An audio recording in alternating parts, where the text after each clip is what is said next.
Susan. I'll go next.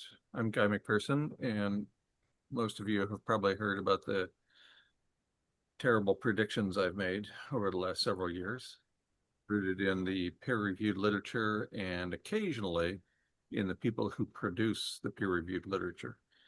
So, I'm probably the poster child for got it wrong so many times when it comes to predicting human extinction. And because predictions are central to the process of science, I will keep making similar mistakes. You've been warned. Kevin, you want to take a turn? Guy and I have been collaborating since 2014 when we had the first of our nationwide speaking tours around Aotearoa, New Zealand. When Pauline and Guy moved to Belize, I took over hosting Guy's radio show, Nature Bats Last, on PRN.FM.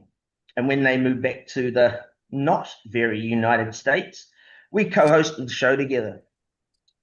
Career-wise, when I was politely asked to leave school in 1976, I took a temporary job in an advertising agency in Auckland, mainly because the job description included must have a motorcycle license. But my intention was to get into the electrical industry. As a youth, I always had an interest in electrical systems. I added a mute button to our black and white TV in 1974. To the best of my knowledge, it was the first mute button in the country. My dad had an A-grade explosives ticket, and as a child, I got to blow stuff up with them. We did blasting in quarries and tree stumps. It was an amazing opportunity for a young Irish kid. I served an electrical apprenticeship with the Orwellian title government department known as the Ministry of Works. I kid you not, that's exactly what the government corporation was called. Subsequent to that, I was employed as an electrical engineer at Sunline's Computer Centre in the south of England and obtained a high voltage switching and protection certification from the London Electricity Board. This gives me some professional background in understanding the impossibility of electrifying this set of living arrangements without the embodied energy and oil. I think my most profound education took place during my 16 ocean passages on small yachts and witnessing the disappearance of the flying fish on those voyages and the decimation of coral reefs. That was when I found out how in danger the whole ecosystem is. I'll hand it back to you, Guy. Thank you, Kevin. Now you said all those brilliant things about yourself. I want to start over, but I got nothing brilliant to say. So we'll just have to stick with this. At this point, we'll open it up to any questions from any people out there. What triggered our interest in having a live stream, besides the fact that we haven't had one for a long time, is an article in the Washington Post that I'm going to put up here on the screen. And most of you are probably familiar with this one. You might have already seen it and read it. And we will comment on this. It's, it's nearly 500 million years of climate change. And so that's kind of a big deal. So if anybody has a question, you can either put it in the chat or you can ask it directly.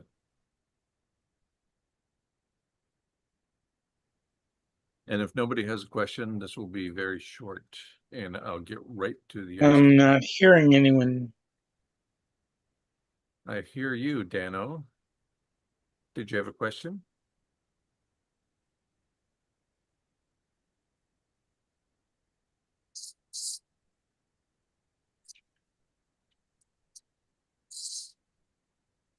If you have a question, can you hear me? I can hear you. Please type your questions in the chat. That would be awesome. That way we can filter the questions, and if there are repeat questions, we won't have to answer them 7 times. Is that Okay, right? well, waiting for anyone else, I would like to bring up what I think the whole purpose of this discussion is to question the narrative from the corporate media and the corporate media scientists, go-to scientists. And I want to make some observations about Johan Rockstrom, the director of the Potsdam Institute for Climate Impact Research. He recently stated that we're only at 1.2 C and said the tipping point for the Amazon rainforest is between 3 and 5 C. Guy made a video about the Amazon becoming a net emitter of CO2 since at least 2021. So that's Potsdam Institute of Climate Impact and Research, 25 years out on that prediction. He also said that 1.5 C is achievable, which is complete bullshit because we're already past it. And he said that if we overshoot, it will be possible for us to ramp it back. And that completely ignores the issue of tipping points. So what I'd like to get into is what people think about that and who other people are putting out misinformation about how dire the situation already is.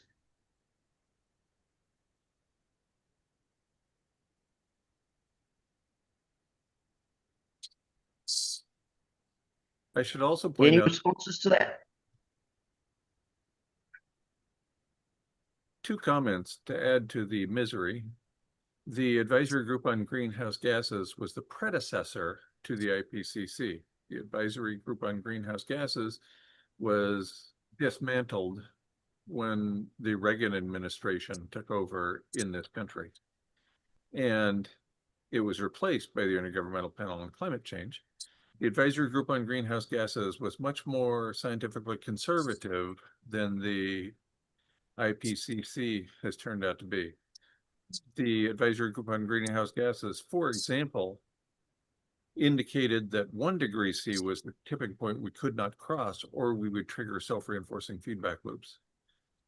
Climate writer and speaker David Spratt says we triggered those at 1/2 of a degree.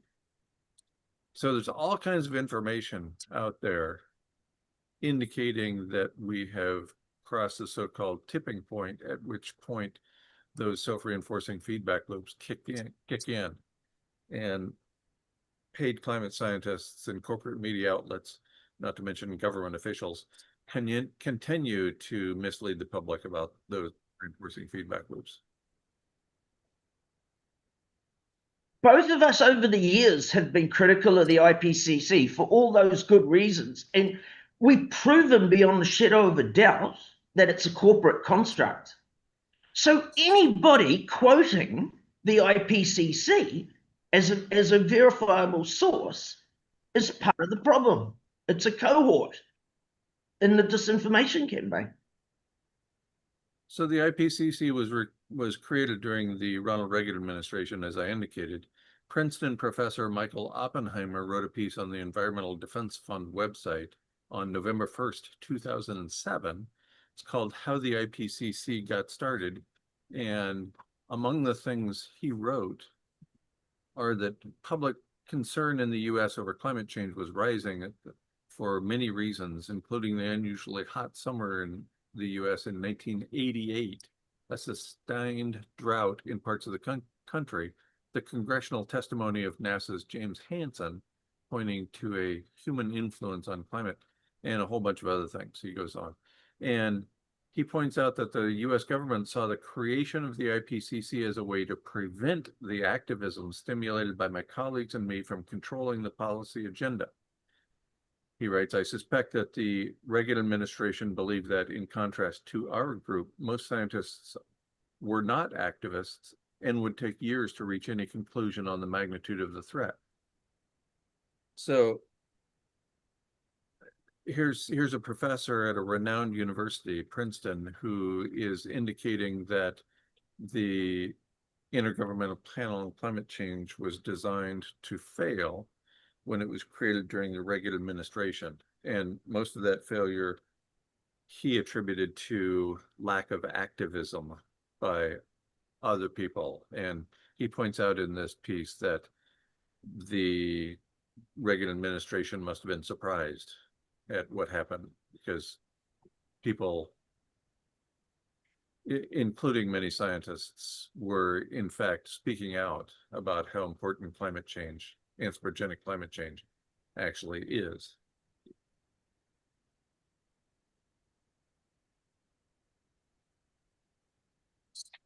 Guy, in one of your papers, your science snippets, you pointed to the advisory group on greenhouse gases, the precursor to the IPCC, in which it was said that governments of the world agree that we passed the 2C Rubicon in October of 2023.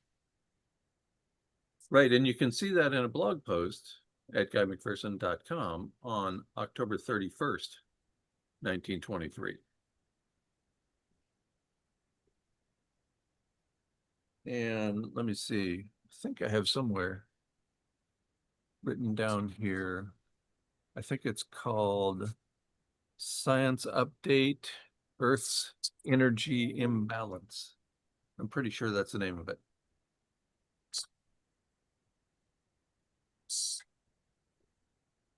And because I'm Professor Emeritus, because I'm not on campus anymore, I don't have access to the material items and money that I once did. And so that's why I spend all of my time quoting other people, and most notably quoting the peer-reviewed literature. Guy, can I just jump in real quick? I just want to remind people, if you're just joining us, that I just want to remind everybody that if you're just joining us, this is being live streamed to YouTube. If you have questions and you're in the Zoom, please write them in the chat. And if you don't want your face on YouTube, you can turn your camera off. And I am here. I just have my camera off because I'm doing 9 different things and it's a little distracting. Also, if you would rather ask the question than write it, feel free. Even if you don't show your face.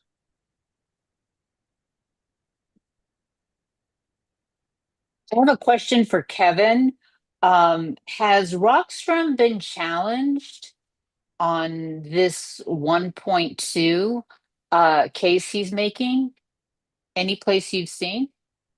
No, nowhere. And no rebuttal of it. I don't think there's ever a response to misinformation. At least I haven't seen it. When people lowball the temperature the planet is at right now, or the existence of self-reinforcing feedback loops, I never see a response pointing out, no, that's not right. There's 69,000 of these and it's 37 degrees and blah, blah, blah. Right? I never see that.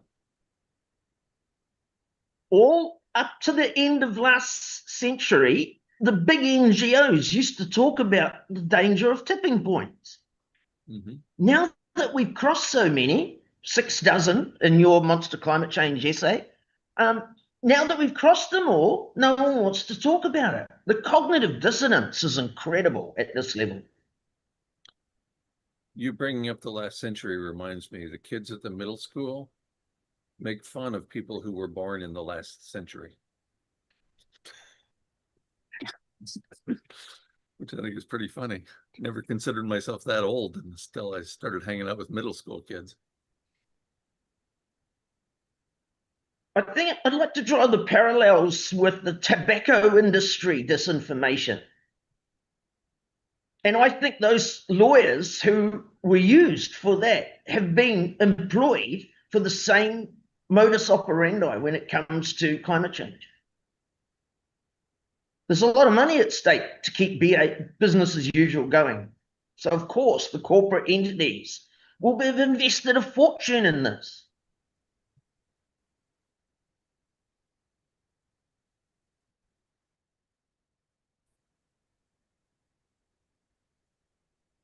I'm constantly surprised at the unwillingness of climate scientists to speak or write the evidence that is out there, widely available.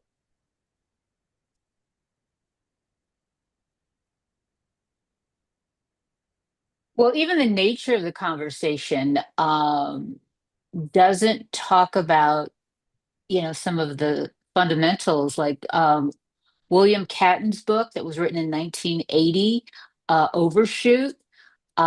He says any area of land will support in perpetuity only a limited number of people.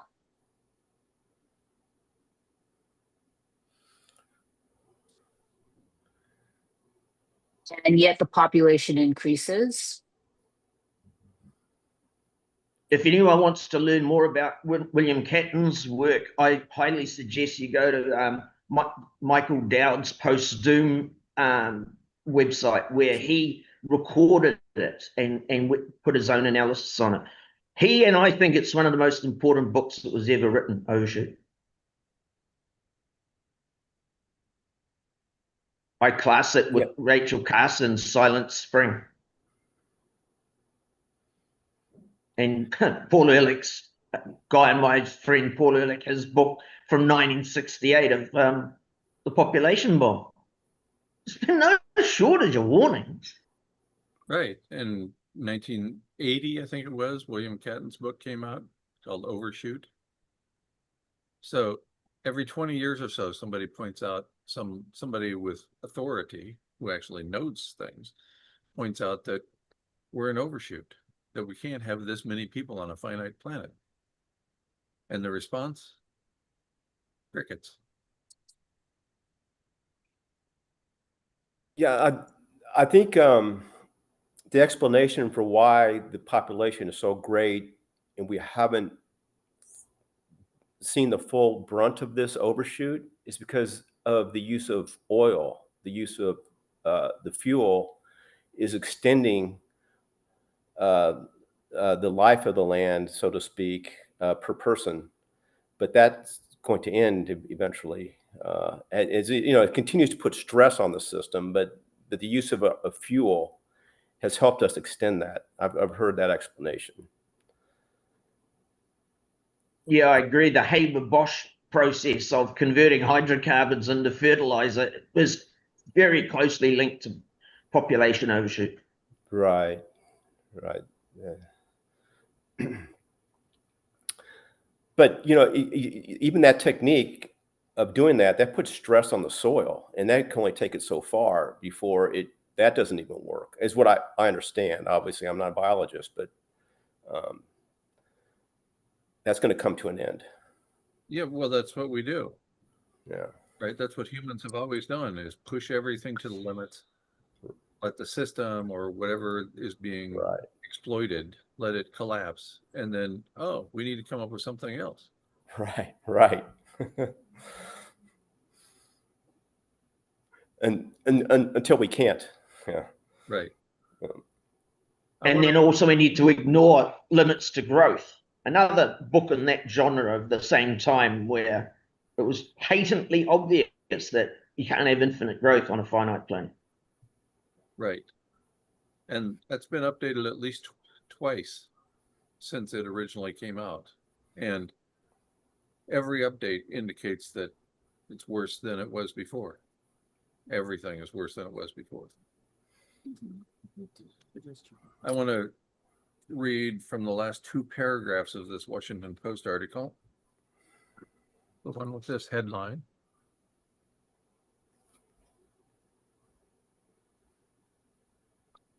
Even under the worst case scenarios, human-caused warming will not push the Earth beyond the bounds of habitability. And, quoting the senior author, the lead author of the peer-reviewed paper in Science, as long as 1 or 2 organisms survive, there will always be life. I'm not concerned about that. My concern is what human looks like, what it means to survive. Well, apparently she, in the Washington Post, are not familiar with the Strona and Bradshaw article that appeared in Scientific Reports, it was about co-extinctions. This is a peer-reviewed open access paper published on November 13th, 2018, which is quite a long time ago for nobody to have heard about it. So I find that, as with so many things in the corporate media, disappointing. I'd like to elaborate on that a little more. Guy and I interviewed Corey Bradshaw, which is one of the senior scientists in that paper. And you can find that interview at the NatureBat's last archive at prn.fm. All the things we talk about today, I'll post this recording on my website, and I'll hyperlink any of the papers or any of the things that we've discussed. So it should be a resource for everyone to go back and dive into if they want to learn more about the peripheral things we're talking about.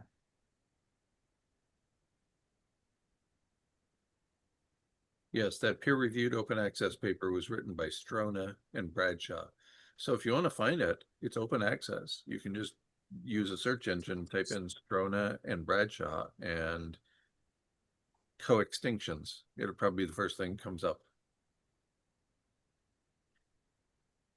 He joked in our interview that he gets called Dr. Doom as well.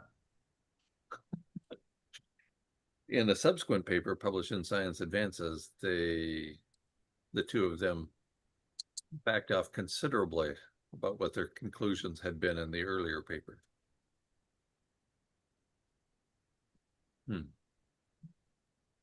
Yeah, that just raises a huge question mark. Right. Because it appeared in the peer-reviewed literature, that means that other people thought it was publishable as well, that it contained good ideas and decent science, or it wouldn't have appeared, much less in Scientific Reports, which is part of the Nature series, the most renowned, most difficult journals to have a paper accepted to appear. So then they're backing off and saying, oh, we didn't really mean that. That's tough to swallow. In one of our interviews with Paul Ehrlich, we discussed a paper that he wrote in conjunction with Gerardo Ceballos, and it was called The Annihilation of Nature. And which is a pretty brave title to give a science paper. And I asked him if there was any pushback from the journal to use that word, and he said yes. And they had a to and from about it, but he held tight to it, because remember when he published The Population Bomb in 1968, it was co-authored with Anne, but the publishers didn't want a woman's name on a science book. And Right. Paul buckled and he went along with it, and he said it's one of his biggest regrets in life that he let them bully Anne's name off the cover. Well, a woman can't know anything about population, right? Can't know anything about procreation. Why would a woman know anything about that? It's insane. But there's a lot of that out there. Also, it was 1968, so the world has progressed ever so slowly and slightly since then. There were pretty successful female scientists 100 years before then. Marie Curie to start with. Yes. Mm-hmm. Are these climate deniers in general, I think they're coming out a little bit more under our current administration, since Trump has labeled it a hoax and he's got a following. Are people seeing that they're putting out videos like on YouTube and conducting their own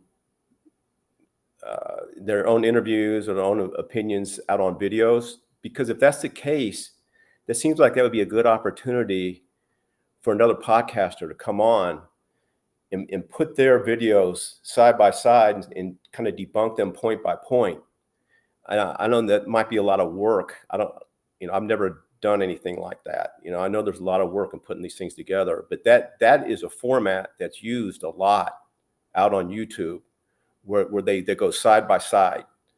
And it seems to be very popular and powerful. And I think there's going to be a lot of more those deniers over the next 3 years. They're going to be coming out and trying to make statements about everything's okay, and we can burn oil, it's fine. We can burn coal. Yeah.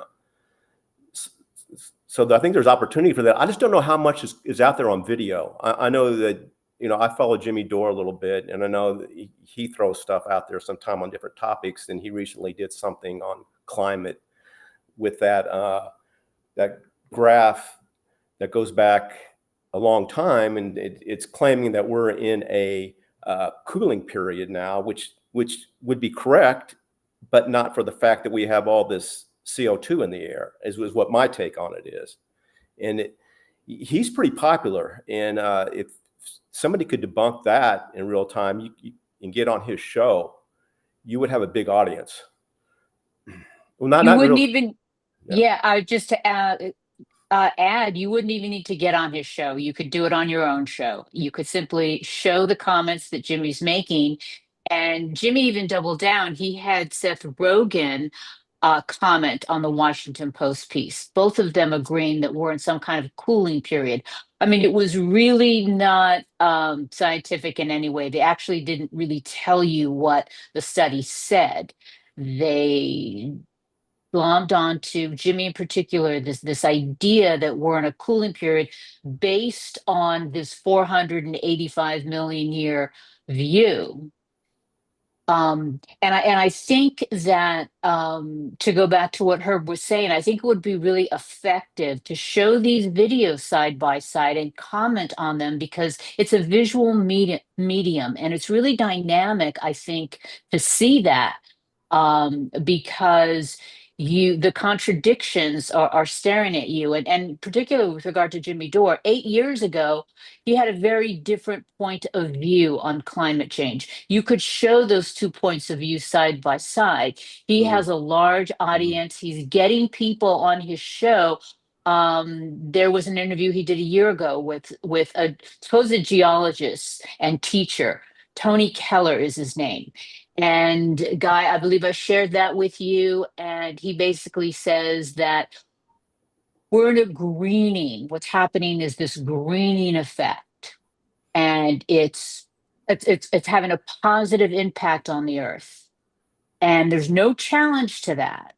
And he's had this guest on his show on several times.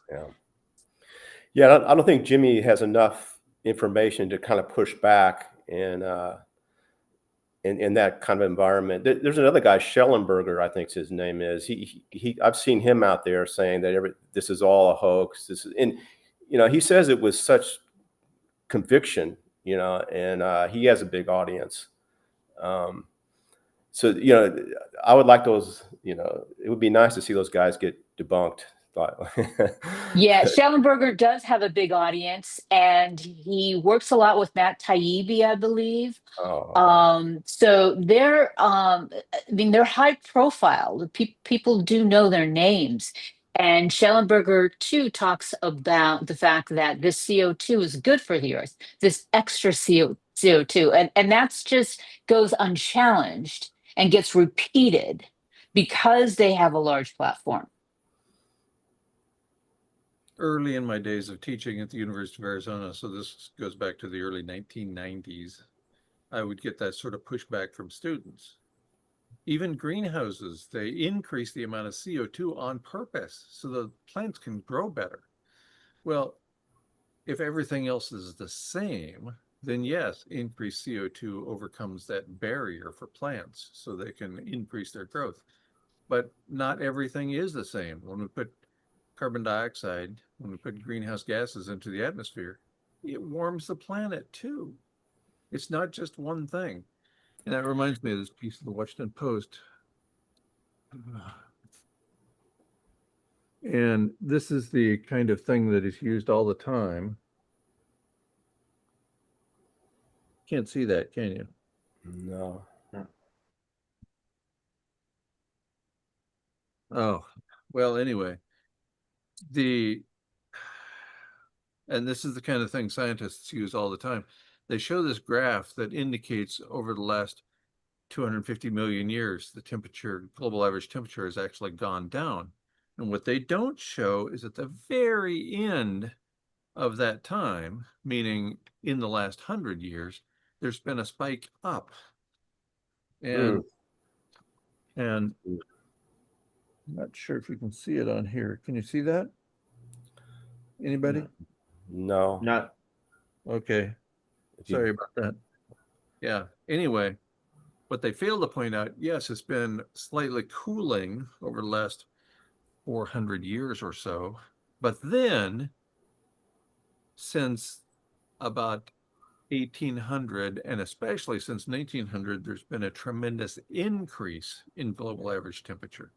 So you can't really compare millions of years and then ignore what's happened in the last 100 years. You know, Guy, it's interesting that you say that, because what Jimmy Dore said, he actually used that as a criticism of saying that we're in trouble, because he would say, well, how long are they measuring? He goes, they're only measuring 200 years, so they're cherry picking. If you go back and look at this graph, in fact, it doesn't hold up. You know, so you know, the fact that you're saying this last 100, 200 years is important, they're actually using that as an argument against it being important. It's, you know, it's funny how you can how people can just twist things if they don't know, you know, exactly what they're talking about. Or more importantly, if they do know what they're talking Yeah, yeah, there's that too. Yeah. Yeah, I mean, they're excluding the 1750 baseline. Right. Yeah, yeah. I just want to go back a little bit to what Guy said about the CO2 being put into greenhouses. As the level of CO2 goes up, the nutritional value of the crops drops. So when they blast the CO2 into a greenhouse, they knowingly are reducing the nutritional values to increase the physical volume and make it bigger and way more. Right. And another paradox that comes with more CO2 in the atmosphere is that our cognitive abilities decrease. The more CO2, the stupider we get. As you can see, you only have to open your eyes and look around the street, you'll see it. Yeah. But yeah, and I understand that to be with the plants, if they're under stress, more CO2 is actually harmful to them. And I think that might be what you're saying. If they're not getting proper nutrition, or if the climate itself is putting them under stress, you give them more CO2, it actually harms them more. I don't know if that's true. But the people who are growing the crops get paid by the pound, not by the percentage of nitrogen. Yeah. Right. So they get paid for something they produce based on the quantity, not the quality. Right. CO2 is just one gas. I mean, what about methane and water vapors and the other gases that contribute to I mean, parts per million now, we're up to 425 or something. So why is that left out of the conversation? I suspect because paid climate scientists and media personalities don't want people to know. Yeah. It's somewhat rhetorical. Right. You know, so everybody knows about CO2 because it's been in the news since the 1970s, but not everybody knows about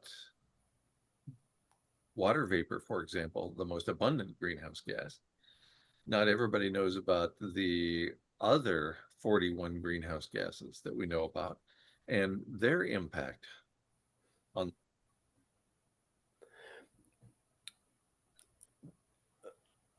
But when you mention water vapor, I want to bring up a point that I see often where people say that nuclear energy is carbon neutral or doesn't use any carbon, which is obviously complete bullshit because of the mining that needs to go into the whole series of events to get a nuclear power station going. But one of the things that they emit is water vapor. We've all driven past the nuclear power station. You've seen these massive cooling towers to cool the coolant water. Well, they are water vapor factories, nuclear power stations. Oh, But I would argue that very few people know that water vapor is a greenhouse gas. How could that be? It's everywhere. It's always been everywhere. I mean, right. that's the argument I would expect. It's like anything. Too much of anything is bad for you. We can't breathe oxygen. We can breathe air, but not oxygen. Well, let's not throw ice cream in with all these other bad things. Yeah. You can't get enough ice cream.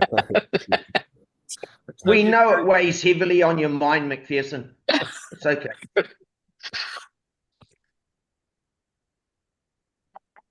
Can you talk about a climate scientist who gets a lot of face time, Michael Mann, and the argument that he makes that we just need to move to clean energy, and this is a solution that he commonly points to. Can you talk about how that is not going to change the predicament that we're in?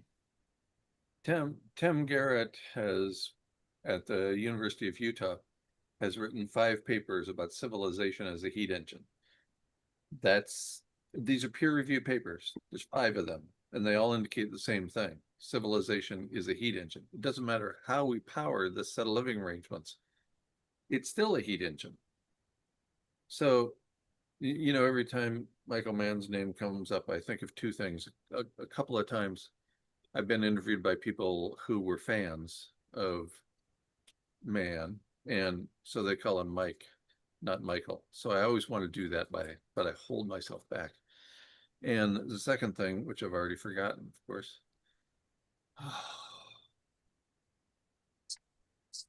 Well, let me cut in and you get back to it. There's a feud at the moment going between Dr. James E. Hansen and Leon Simons and Mann, where Hansen and Leon are both saying that climate change is accelerating. And Mann is saying it's not. And you know, this charlatan, he got his reputation from the hockey stick theory that him and lots of other scholars came up with, which is a personification of the exponential function. And they came up with it, and now he can't see it. And that can't be a mistake. It has to be a decision that they have made. They're going to compromise themselves completely to try and talk down the situation. Yes, he was the lead author on that paper, which was in Nature. And it was a decent piece of work, obviously, because that's the most difficult peer-reviewed article to get your work published in, Nature, and its spin-offs, Nature Communications and Scientific Reports, for example. I remember the other thing I was going to say about Michael Mann, and I think of this a lot in my life. This is a phrase I heard a long time ago. Can't remember the source. It's better to be a smartass than a dumbass. I don't know if that fits here or not. I don't know. I'll take one of the questions from the chat from Luigi. Quote, as of last September 1st, what were the numbers on the Arctic's ice loss and how did that compare with the previous year? Okay, so it's been a steady decline. The last strong El Nino we had was when we had the most declines, but we're in a neutral phase now, and we're bouncing along very, very close to what has been the lowest previously in those El Nino years. So it really shows that the feedback loops are now in the driver's seat.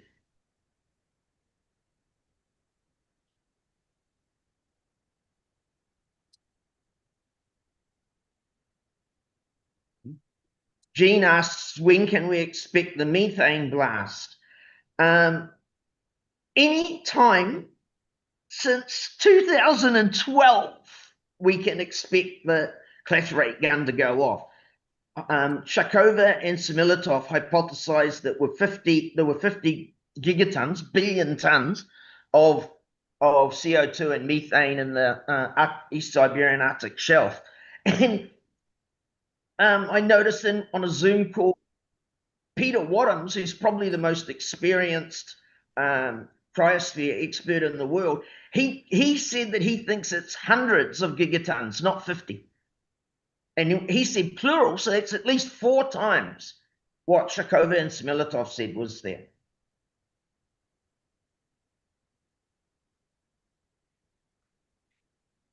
And I would argue that that would be the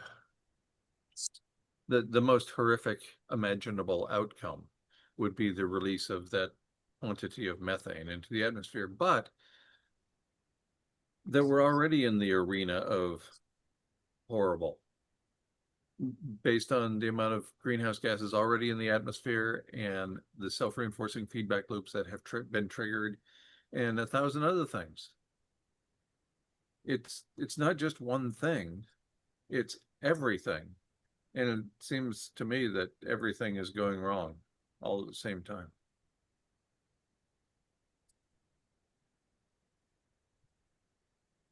I mean, you can't deny all of this, this weekly flooding of a new city in the US every week. I just don't understand how this isn't getting, or at least contributing to a real conversation. But at some point, it will be hard to deny what's happening because so many cities are getting impacted. In New York City a few days ago, Jersey, Plainsville, New Jersey. I mean, Texas, it just continues.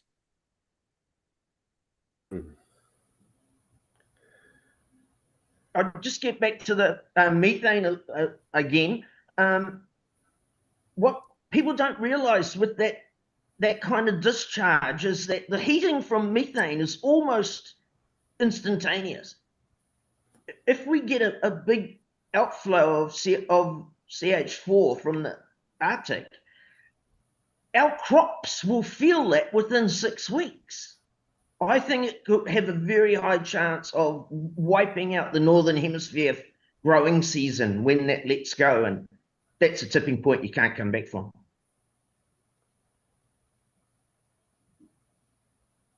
Wow. Yes, reminiscent of an pre-Arctic ocean. That could be why people in general, even the experts, maybe they don't want to talk about this because of something like that. That is very stunning. But it's stunning, but it sounds like it's inevitable. Well, unquestionably, it's inevitable. Yes, it's only a matter of time, and how much time is the question. Which kind Speaking, of, go ahead. sorry, speaking of questions, we have someone on the YouTube channel asking, has there been any wet bulb situations in the world this summer? Grammatically, it would be have there been, but we get it. I don't know about any this summer, but I experienced them when we were living in Belize. The temperature and the humidity were both high. I was working with people who had been in the trades their entire lives. So they're doing carpentry, and about midday, they would start exhibiting errors in judgment or the inability to hammer a nail. Something these 40-something people had been doing since they were in their late teens. Now they can't hit a nail with a hammer. So it was happening then. That's in 2017 and 2018.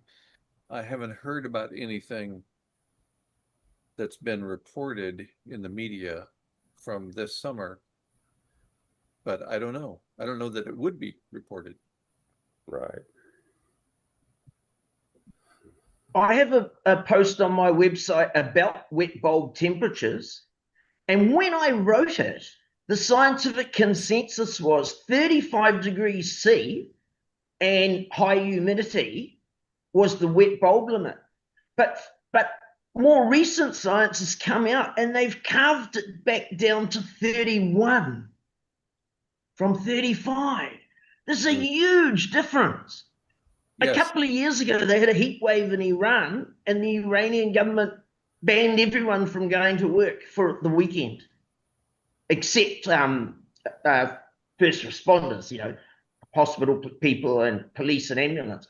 But the Iranian government sent everyone home for the weekend. Can anyone think of a capitalist country that would do that? well, and that 31C that you mentioned, that reminds me that that study was, which was peer reviewed, was based on young, relatively young people in their 20s. It's not based on people my age and older who have the physical decline. The study was based on people who were in their 20s. That's 31 Celsius, 87 degrees Fahrenheit, 88 degrees Fahrenheit, And high humidity, yes. and high humidity. That's lethal. Wow. 88 degrees does not sound that high. It- To there's your a- point, Kevin. There's wet bulb right now in Tulsa, it looks like. Wow. Well, that's what you I've get. considered, you know, we often talk about collapse of an industrial civilization, and I've come to the conclusion it's not a good word to use because people take collapse as like something falling off the table or a bridge collapse. And I'm using the term now that it's unraveling, it's not collapsing. But we only have to have one, if we have a city like Karachi that has a wet bulb event and 10 or 20 or 30 or 100,000 people die, all faith in this set of living arrangements will evaporate overnight. Right. That's already happening. People are looking at each other with all the floods, knowing that it's going to get worse and worse and worse and worse. Okay, over to Pauline with her graphs, wet bulb graphs. We're looking at wet bulbs right now. This is today in the US. And the thing is, in our society, people run from their air-conditioned car to their air-conditioned building. Yeah, that's a good point. They should be walking because there's not enough energy to run. Well, yeah, okay, they're going from their air. So I have relatives tell me that we can adapt, over time and so on. And I tell them, you guys don't even adapt currently. They live in a temperature range from 69 degrees to 73 degrees throughout the entire year, basically. Between their car, their house, their office building, or just, yeah. So a lot of these temperatures, they kind of go unnoticed until they go out there, they complain a little bit, and they run back in. And so it's not clicking in their mind the way it should be. Because people are reading the Washington Post. Yeah. Things like this article. Even under the worst case scenarios, human-caused warming will not push the Earth beyond the bounds of habitability. Or as long as one or two organisms survive, there will always be life.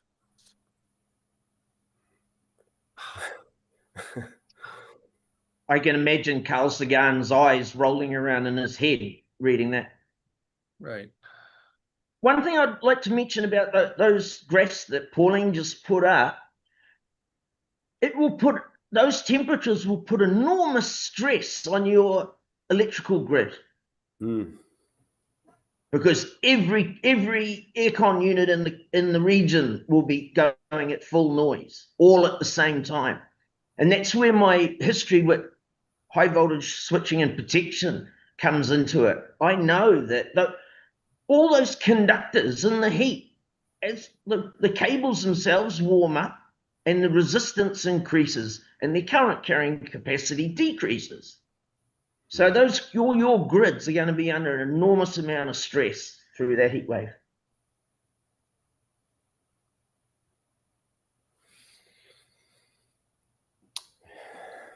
And then you add all the AI that's out there, all those data centers. They don't seem to care about And their, Another thing crypto. about the data is they use an enormous amount of water as well as electricity for cooling Yeah. again. Water vapor again. yeah. Right, and I don't think they're in a position to care, because in this country at least, and probably throughout the first world, it's the money. It's growth, right? Always Growth. about the money. We must have economic growth. That's just Yeah. unspoken example, an unspoken event Right. that we all just take for granted. Right. It's just baked in at this point into our psyche. Yeah. Into.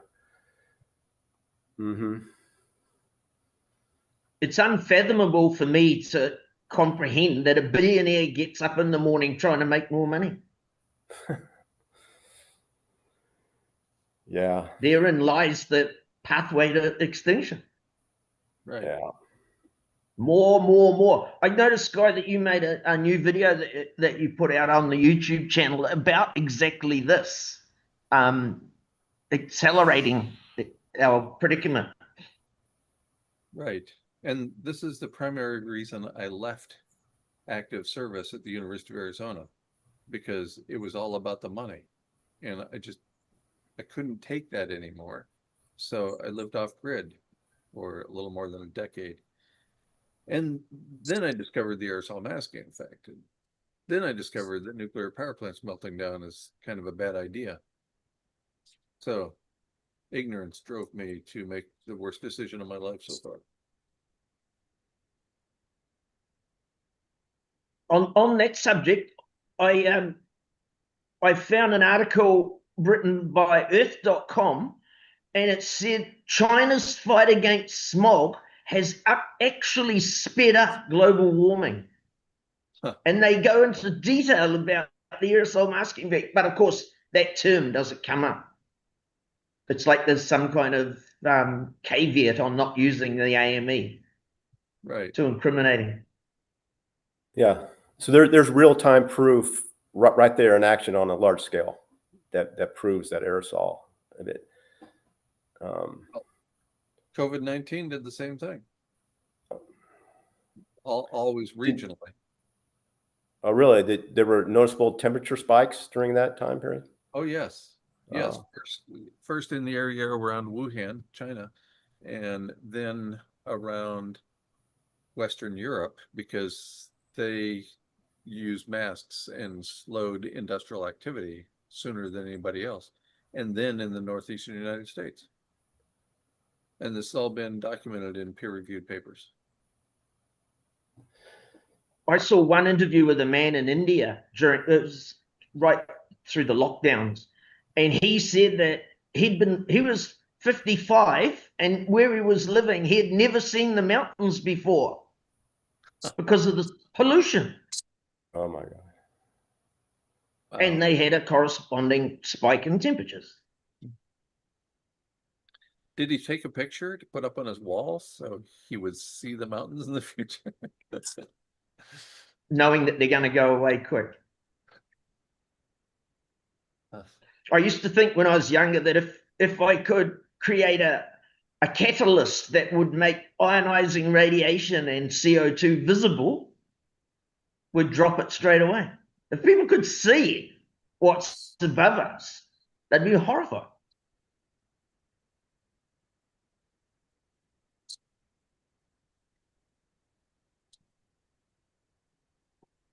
Kind of, along those lines of I think you mentioned his name was Tim Garrett, that said society is a heat engine.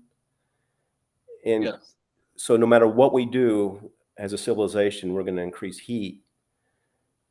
I've kind of taken that to heart psychologically with all this, meaning that I really don't worry about this much anymore, but strictly from the basis that there's nothing to be done. And I think I've heard people in this area that we mix in, that they feel the same way, but I'm not sure. So I would like to put that out there. Am I off base, embedding myself in the psychological point that, hey, what's the use of even caring about this so much, or worrying, should I be a prepper? Should I do this? Should I do that? When in fact, there's actually nothing to be done. Is that a legitimate space to be in? I guess what I'm asking people. Well, I would argue that the things that can be done are at a variety of levels. For example, treating everybody you interact with as you would treat your beloved dying grandmother. Yeah, right. Sorry to interrupt you, Guy. Yeah, I understand that, and I agree with that. But I'm talking about something to be done to actually stop this from happening. Yeah, if there is something like that, I can't imagine what it is. Right, exactly. And that's one of the most powerful things I think I've come to know from all these discussions is just show me where it's not a dead end. Show me where where there's some technology. There just isn't.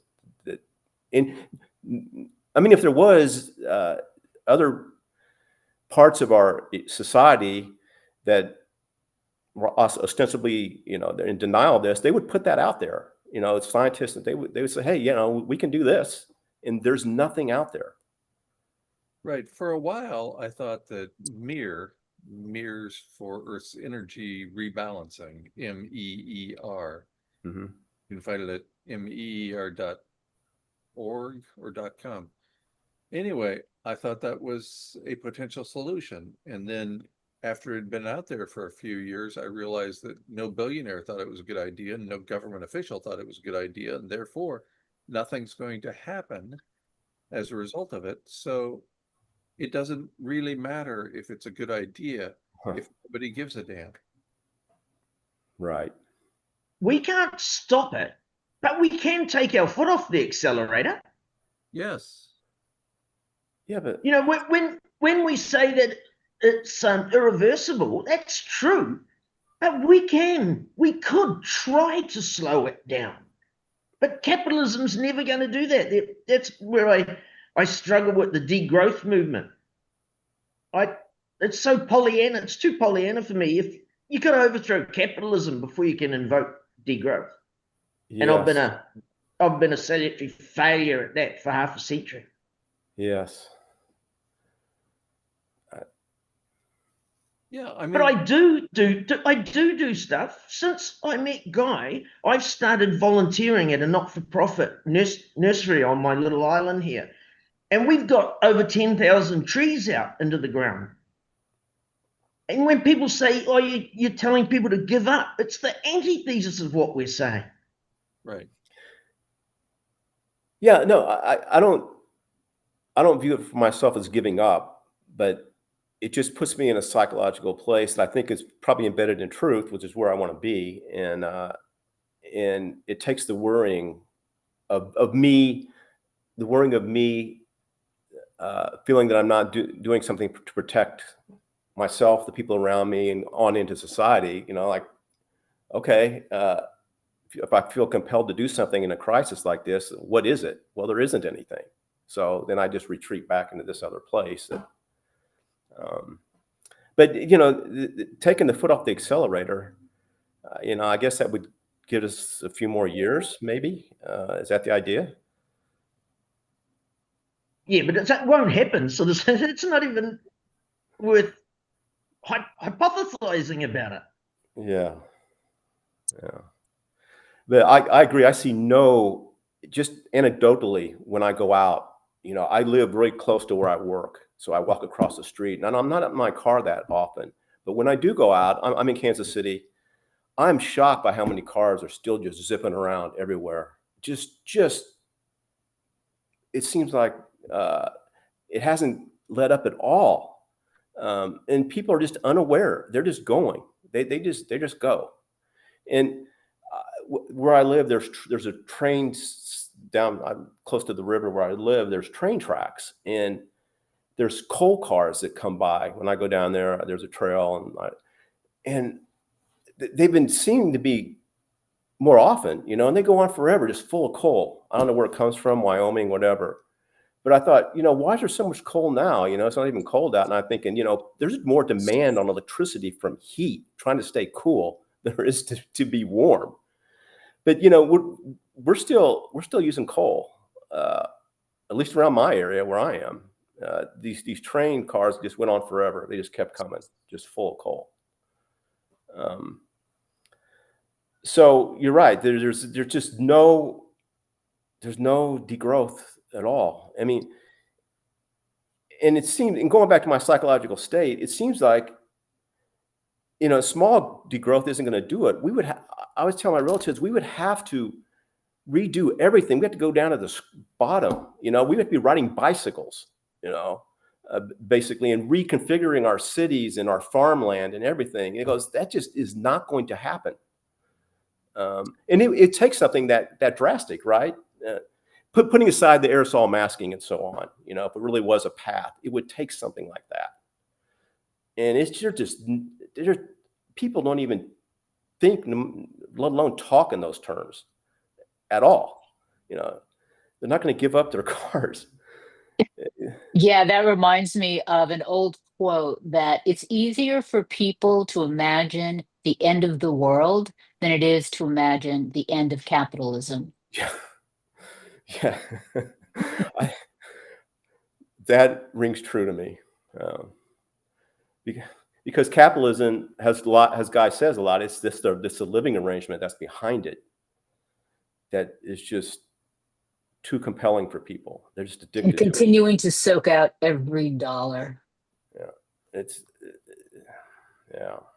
Can I say on the subject of cars, is that I've heard that apparently one ship produces as much emissions as 1 million cars, and there are 100,000 ships in the world today.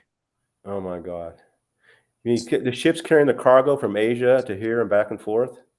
And about 10% of the ships are hauling fossil fuels. Oh. So you can drive whatever kind of car you want, as much as you want, and it doesn't make any difference at all. There you go. It's right back. What's the point? Yeah. I have another statistic on that. The 16 largest ships on the ocean emit more sulfates than all of the privately owned cars on the planet. 16 of them. I witnessed it on one of my ocean passages. When you're out in the middle of the ocean, all you see is horizon. And I saw this black ball forming on the horizon. And then it got bigger and bigger and bigger and bigger and started elongating. And then the ship came over the horizon. And they were pumping these black tar, streams of black tar into the sky behind them. That's one of the reasons why I came on board with Guy's hypothesis, because I spent a lot of time at sea and I've just watched it being killed, literally. Think of the energy. One of the things for me was the loss of the flying fish. On my early ocean passages, we used to catch flying fish. They would hit the sails and land on the deck and in the cockpit. And then on the last few of my trips, I never saw one. And I've asked other friends who are still doing that kind of work to look out for me, and all of them come back with the same story. They see one or two.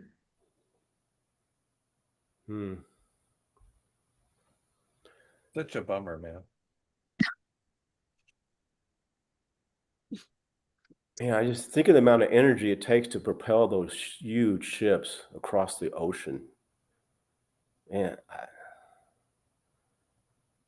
Well, it's just another case in which the masses, you and me, and billions of other people, are charged with conservation. whereas a few billionaires are charged with maintaining aerosol masking. It's a delicate balance, Yeah. but it's got to play their part. It's like the One of the carbon cruise tax.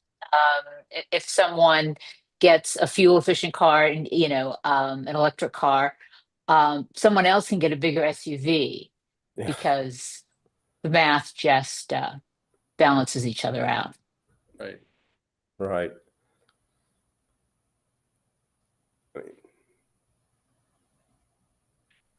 Wow. So when I'm impressed by all the cars I see, I know now that's just a tiny percentage of what's really going on.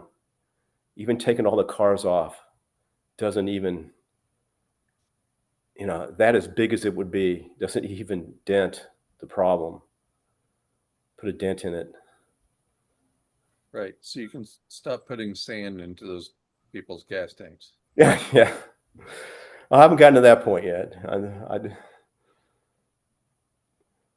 I'm not an eco-terrorist yet. a few years ago, one of the cruise line companies got fined $25 million for dumping their sewage and waste. They had what was called a night valve, where at night they'd open the valve and dump it so that the passengers couldn't see their shit flying out the back of the ship in the daytime. And they got fined $25 million and no one went to jail. It's bad enough to be fined 25 grand, but not bad enough to put one of the directors in jail. It's just so rigged. Yeah.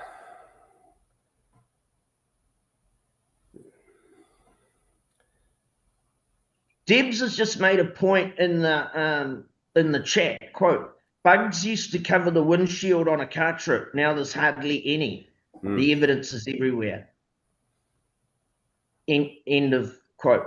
I did a road trip to the South Island, from the South Island up to the north where I live. And it was about 1,000 kilometers. And you couldn't count. You could count the number of bugs that had hit the windscreen. And when I was a kid, we used to see blizzards of moths at the streetlights. And one of my roles as a child was when Mum drove home in the night, I'd have to go out and wash the bonnet, the front fender, and the windscreen of bugs because it was just plastered on them. I remember we made these road trips when I was a kid, and my dad would be gassing up the car, and my mom would take the little cleaner that's supposed to be used for the windshield, and she would be using it on the lights because the lights were all covered with bugs. We solved that problem. We had a car overheat once because there were so many bugs jammed in the radiator, it wasn't cooling properly.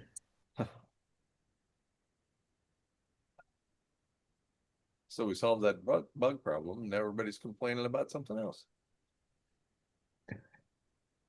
Luigi, you have a question, sir. Take your mute off and ask.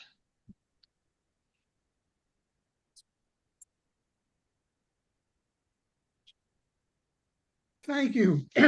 It's more like a comment.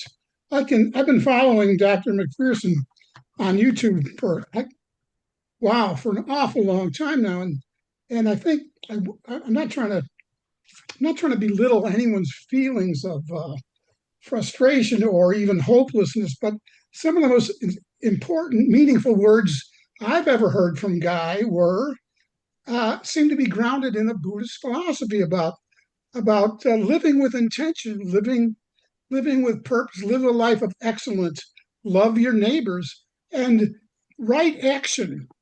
I thought there's still right actions to take, acknowledging, as Guy has taught me, even if you acknowledge the futility of the results of those actions, it still needs to be done. So this is a little more philosophical, I realize, and it comes right from Dr.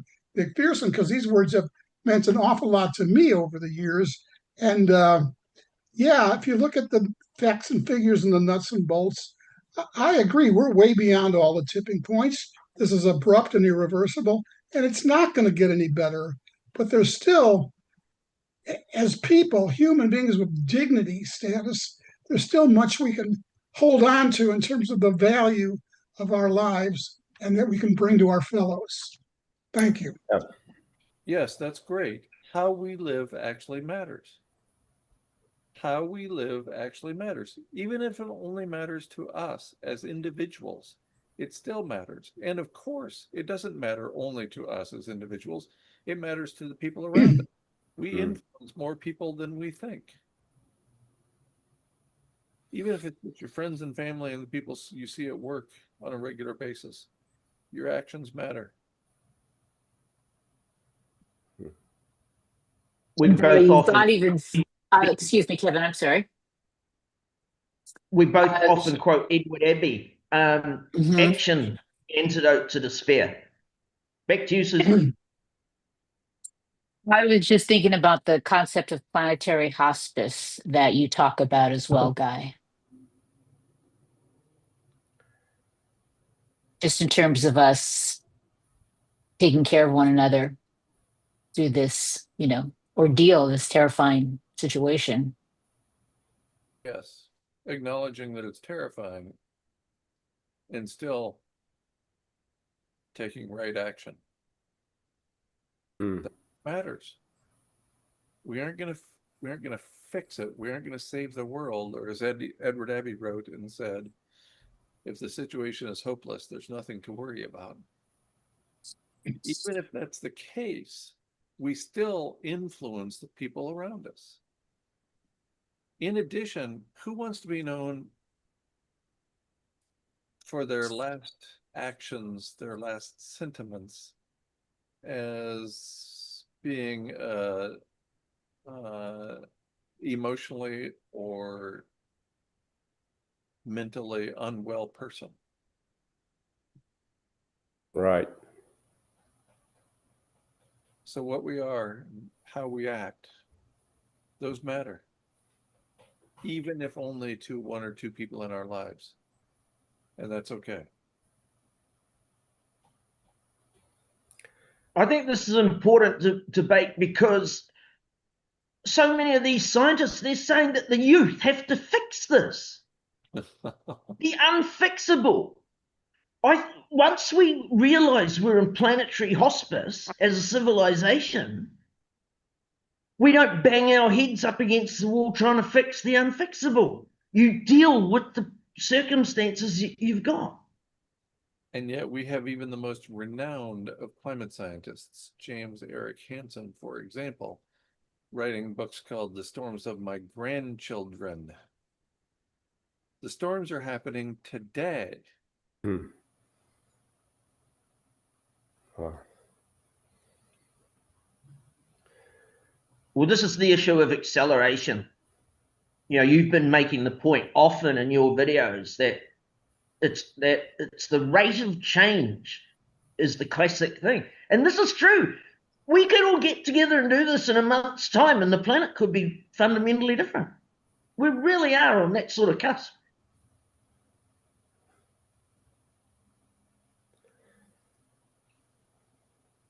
Are we winning yet? We're winning the race to the bottom. Yes. Yes, we are. Although If people want to know how unfixable this is, what do you think the billionaires are building bunkers and looking to another planet to go and live on? I can't think of any place I would rather have Elon Musk than on Mars. I was going to start a GoFundMe to buy a one-way ticket.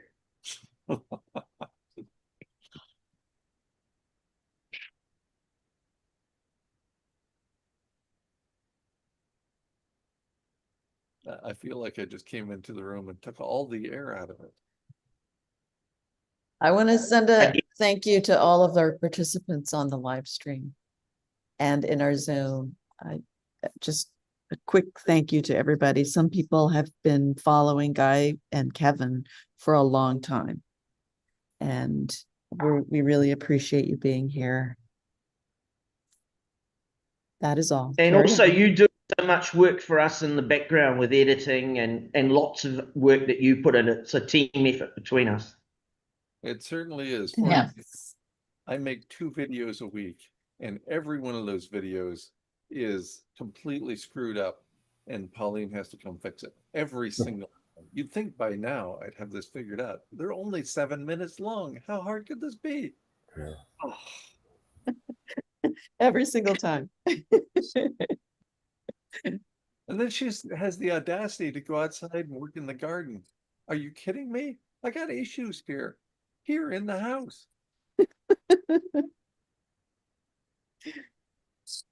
See, we can still laugh. This is an important thing. We can still have joy. We laugh. Guy and I take the piss out of each other all the time. We still can have a laugh, and that's what we want to do. I want people to make the most of every day and grab every laugh while you can. Thank you, everybody, for joining us. We appreciate it. Thank you. And Yeah, it was cool to hang out with everyone. When this gets uploaded, I'll post it on my website, and I'll put all the corroborating links from Corey Bradshaw and that paper I mentioned about the clearing in the air in China, putting the temperatures up. So people will be able to find pretty much anything that we've talked about there, and probably on Guy's Substack as well. right. So Thanks, Kevin. Yeah. Allah Pro Shane. Until the next time. Okay. Thanks, everyone. Bye. Bye.